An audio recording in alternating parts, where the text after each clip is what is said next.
Salutare prieteni, salutare oameni buni, sunt tot eu, Radu, și astăzi ce vom face? Astăzi o să desfacem un Omni, adică am adus un Omni aici aproape și am zis că hai că cum deschizi unul să fie ok, să ai grijă de el, să ai grijă de toată partea asta de aici, de spine, de cotor și de chestia asta, cumva să ai grijă să nu ți-l pentru viitor, chestii de genul ăsta într-un clipuleț scurt și la obiect. Rămâneți alături de mine! Bun, și am ajuns în spate și hai să vedem cum îl desfacem odată. Că, v-am zis, nu cred că o să fie un clipuleț foarte lung, că nu cred că ar trebui să fie lung, că nu durează foarte mult să desfaci ceva de genul ăsta și să stai să faci un pic spine-ul. Nu e nici rocket science, mi se pare cumva o chestie super logică. Am scos un cutter care taie doar când vrea el. Nu vreau să dau Savage Mode, dar îmi place sincer când dau pe Savage Mode. Dar unii nu sunt foarte încântați pe partea asta. Dar trebuie avut un pic de grijă, fiindcă sunt chestii finuțe, sunt chestii care sunt scumpe și care, totuși, poate ne-ar strica avut grijă de ele. Nu o să stau să vorbesc foarte mult despre seria respectivă, despre seria asta, deși adevărul că nici nu am citit-o toată, am citit jumate din ea, fiindcă o aveam în trades, o aveam în volume și am fost super mega impresionat de cum era, de efectiv story-ul pe care îl ziceau și am zis că un Batman story fără Batman, ceva ce cred că ar fi vrut să fie serialul Gotham, știi, toată treaba aia cu Gordon și toată partea aia de detective shit, spus frumos, dar pe la urmă a ieșit ce a ieșit. No, bun, de desfăcut, l-am desfăcut. Hai să stau să scot prostia asta de... E un pic cam greu, e mai greu decât mă gândeam eu că o să fie. Sunt, hai să vedem câte issues are. Mi se pare că are vreo 50 de issues. Bla bla bla bla bla bla bla bla bla bla bla bla bla. Nu zice, dar eu așa țin că seria e undeva la vreo 40-50 de issues, că erau vreo 10-12 issues pe volum și sunt, zi acum, 12, nu, sunt 4 volume din alea normale. Și ce o să fac, după ce stau să iau odată Dust Jacket-ul jos, fiindcă, Dust Jacket, cum îi zice, supracopertă, supracopertă îi zice în română.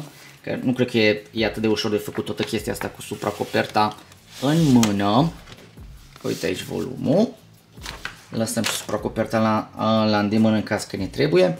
Și ce trebuie e, având în vedere că e cusut, pe partea asta aici, îți trebuie cumva avut grijă, fiindcă dacă nu stai să-l desfaci cumva ca să crack the spine, un picuțel, cum zic ei, ca și cum le începe, știi, un picuțel să stai să își dea drumul, el pe măsură ce tu îl citești, doar părțile astea se vor deteriora, doar părțile astea se vor desface și restul de multe ori rămâne un bloc întreg și un pic cam aiurea, că efectiv nu aia îți dorești și să stai să zici că să te chinui, că nu de aia l-ai luat. Și atunci ce face lumea, și mi se pare super smart, îi dai primul jos, îi dau și pe partea asta altă și dau câteva pagini pe parte să meargă,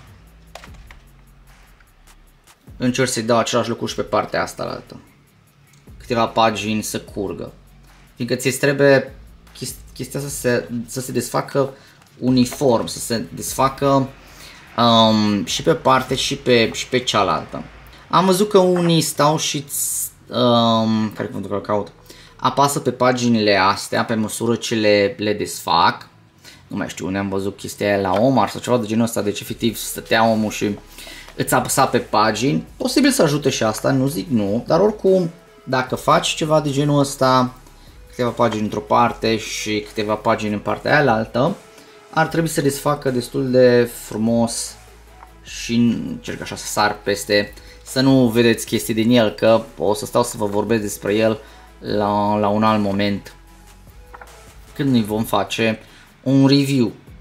Și aici dăm înainte pe partea asta altă să se desfacă cumva unde vrea el, unde vine normal, că nu are rost forțat mai mult decât trebuie într-o parte decât în cealaltă și tot așa făcut pe ambele părți. Încerc să mă mișc oarecum mai rapid, că ție îți trebuie făcut frumos ca să nu fie prea multă tensiune pe coloană, pe spine dintr-o dată. Și atunci mai bine e făcut așa temporar și tip-til, știi, de pe o parte pe altă, ca să nu fie prea mult dintr-o dată în momentul în care îl citești, că nu-ți trebuie gutter loss, nu-ți trebuie efectiv pe partea asta unde sunt deja pe la mijloc, nu-ți trebuie să pierzi din partea de aici, că de-aia zice gutterul e efectiv aici, distanța asta dintre, nu mai știu cum îi zice în română, între partea asta și partea cealaltă, cea de aici.